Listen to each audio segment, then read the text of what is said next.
इन्फोमा markets India ने मुंबई के जियो world convention centre में शिपिंग एवं समृद्धि उद्योग के प्रतिष्ठित कार्यक्रम इनमेक्स एसएसएम इंडिया एक्सपो का उद्घाटन किया। इस कारोबारी मेले में अंतर्राष्ट्रीय स्तर पर विख्यात प्रदर्शक, कंसल्टेंट, कारोबार विशेषज्ञ एवं सरकारी अधिकारी एक ही मंच पर जमा हुए, जिन्होंने भारतीय एवं विश्व स्तरीय शिपिंग के रुझानों और तकनीकों पर चर्चा की।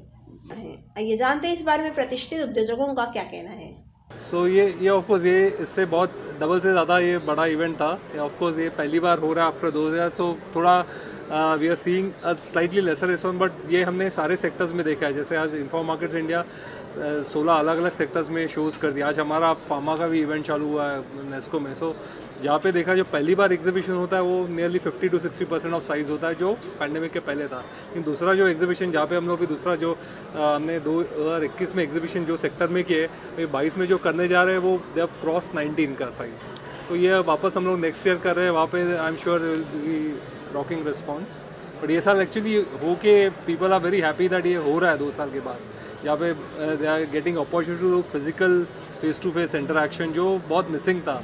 वर्चुअली ये स्पेस में ज़्यादा उतना इंटरेक्शन नहीं होता है, सिर्फ नॉलेज शेयरिंग होता है। बट जो प्रोडक्ट्स आप देखेंगे यहाँ पे एक्चुअली प्रोडक्ट के लाइव डेमोज है वो फिजिकल ही हो पाते हैं ये सेक्टर में। Target in sense of what? So in terms of this thing, we are expecting at least 5,000 shipping industry professionals to come ये 3 दिन में। और बाकी सारे इंडस्ट्री के गुरुज और जो बोलते हैं जो हुजू है वो सारे सेक्टर में यहाँ पे है, प्रेजेंट है यहाँ पे। किस तरह के किस तरह के प्रोडक्ट्स यहाँ पे जो शिप में लगते हैं, जो आपके इंजन्स रहेंगे, जो आपके मशीन्स रहेंगे, जो टेक्नोलॉजीज रहेंगी, सॉफ्टवेयर रहेगा, जो शिप टू शोर कम्युनिकेशन के टेक्नोलॉजीज रहेंगे। सो सारे अलग अलग यूनिक, और हर एक में अभी नए इनोवेशंस आए हुए हैं जो लास्ट 2-3 साल में, वो सारे आपको देखने में। और वर्ल्ड ओवर जो यूनिक जो यूज़ हो रहा है, आप अगर देखा जाए इंडस्ट्री बहुत ये साइक्लिकल इंडस्ट्री है कि उनका समझो 4 साल ऊपर होता है, बाद में 4 साल नीचे होता है। बट अभी ये इंडस्ट्री के लिए बहुत बड़ा, it's at a life time peak. इतना बड़ा पीक उनको देखने नहीं मिला। ये देखेंगे तो अभी बिकॉज ऑफ जो सडन डिमांड आ गया है, इंपोर्ट एक्सपोर्ट बढ़ गया है, ये कोविड की वजह से बंद था, तो शिपिंग इंडस्ट्री में बहुत सारा शॉर्टेज है। तो उनका कंटेनर्स का शॉर्टेज है, सी फेयरर्स के इश्यूज से, याद है आप 2 साल से सी फेयरर्स शिप पे अटके हुए थे, उनको कोई उतार नहीं रहा था। तो अभी बहुत उनका भी शॉर्टेज चल रहा है। तो ये हिसाब से ये इंडस्ट्री में बहुत सारा अभी डिमांड है। इनफैक्ट फ्रेट रेट सारा हाईएस्ट, लॉजिस्टिक आपको सप्लाई चेन के जो इश्यूज़ हो रहा है ये शिपिंग इंडस्ट्री की वजह से हो रहा है। तो ये राइटली टाइम शो है जिसमें ये सारे इश्यूज़ के बारे में सॉल्यूशंस डिस्कस हो रहे हैं, कैसे उसको सॉल्व किया जाए, कैसे अपने लॉजिस्टिक्स प्राइसेस कम किए जाए, कैसे आप शिपिंग को और बढ़ावा दिया जाए, जिससे फाइनली इन्फ्लेशन पे, अपने इकोनॉमी पे इन्फ्लेशन पे जो असर पड़ रहा है उससे इनडायरेक्ट इम्पैक्ट होने वाला है, जो inflation will be back in control. In fact 2 decade से हो रहा है। सो इनफैक्ट ये लास्ट टाइम 2019 में हुआ था और ये 12th एडिशन है, 12वां शो है। Different in terms of technologies, because ये 2 साल में बहुत सारी टेक्नोलॉजीज आई हुई है और नए नए इश्यूज़ आए हुए हैं शिपिंग इंडस्ट्री में। जैसे अभी बहुत सारे इंसिडेंट्स और एक्सीडेंट्स हुए, जिससे कुछ है। सो मरीन इंश्योरेंस पे फोकस है, आपका डीकार्बनाइजेशन पे और ग्रीन शिपिंग पे भी बहुत बड़ा फोकस है। अभी क्या है, शिपिंग इंडस्ट्री में देखा जा रहा है जो उनका जो कार्बन एमिशंस है, जिसकी वजह से पोल्यूशन पे असर हो रहा है, तो उसको कैसे कम किया जाए।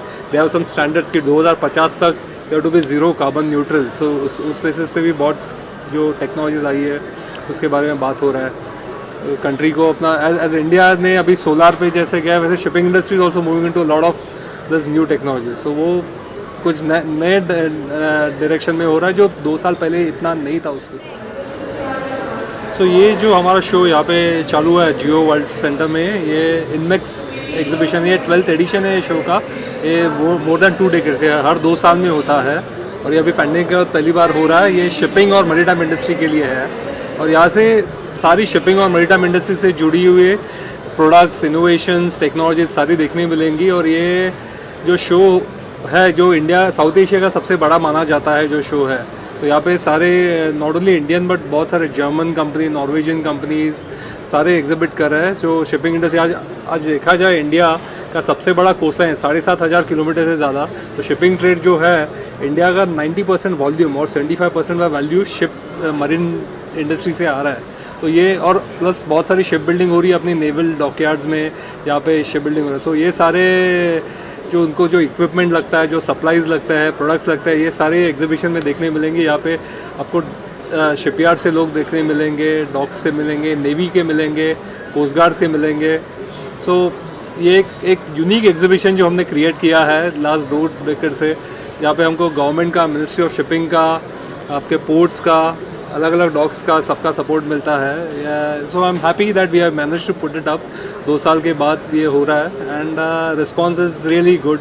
और 100 companies we are exhibiting from across the world. समुद्र महामार्ग वो तो है ही, वो तो सागरमाला का programme, Sagarmala which is I think 7,500 kilometres का हमारा जो पूरा कोस्ट लाइन है। सो 7,500 किलोमीटर्स का जो हमारा कोस्ट लाइन है, in fact I think government is pushing for that. So of the projects है सागरमाला में एंड मरीटाइम विजन जो उन्होंने पब्लिश किया 2020 में, उसमें सागरमाला पे बहुत बड़ा फोकस है। And this current ministry of shipping is also aiming for that. Brahmaputra में से transfer and it is actually the cheapest mode of communication and travelling. So I think this will come up future. Also नया focus जो government का हो रहा है वो cruise shipping पे हो रहा है। So I think you would have attended the conference which incredible अभी जो हुआ था। So I think so cruise shipping is another focus. They are actually trying to relax, create some policies which are favorable for so that international cruise ships can call ports like Mumbai and other ports. So we have still just scraped the surface. There's a long way to go. If you see in terms of global trade, we are about 8 to 10% in terms of volume. But in terms of shipping, in fact, in terms of the carrying capacity, in terms of a vessel, we are less than 1%. So India का ship owning, we are not a ship owning nation really. आप देखेंगे तो Norway, amount of thing, China जो भी है, so we don't even shipyard. अगर अपना shipyard जो है, we have about in India total 20 shipyards. As a country like China has over 1000 shipyards. So we need to invest in that so that we and also create policies so that जिससे क्या होगा कि shipping industry, जो ship building industry को एक बढ़ावा मिलेगा। We are able to build दो ships for the world and और मैन्युफैक्चरिंग कॉस्ट रिलेटिवली लो। आज मैं मजगा डॉक के चेयरमैन से बात कर रहा था, तो they are in fact pitching for some contracts for US defence के लिए, उनके नेवी शिप्स के लिए। And he is saying, he is guaranteeing that we will give you at 50% of the cost what you are manufacturing in US. उसमें भी हमारा 20% profit है। सो फिर भी हम लोग कर सकते हैं, बट थिंग इज हमारे पास वॉल्यूम का स्केल नहीं हो रहा है अभी तक। सो स्केल के लिए we need to invest in this industry, ship building. Definitely then we can supply to आज China, Korea, Japan, ये इसमें बहुत आगे है। Sir was like Mazgaon told me they are considering an area in Nhava Sheva which they are actually getting for expansion, but I think this has to happen across, just not Mumbai. There is Gujarat coast in south. You have places like Vizag, Tuticorin, you have Cochin shipyard. So all those things they all have to come together, create this multiple ship ecosystem so that across India at all the shipbuilding capacities raked up really.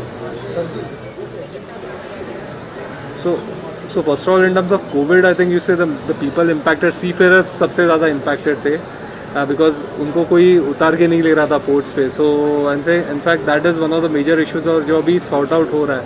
Now in terms of budgets, of course you will see the technologies for every industry और every जो budget के लिए है. So there will be some Chinese technologies which might be cheaper, but there are some Japanese technologies which are very high efficient. So it depends. इसमें क्या होता है, technology भी यूज़ करते हो उसका लाइफ के ऊपर भी डिपेंड है.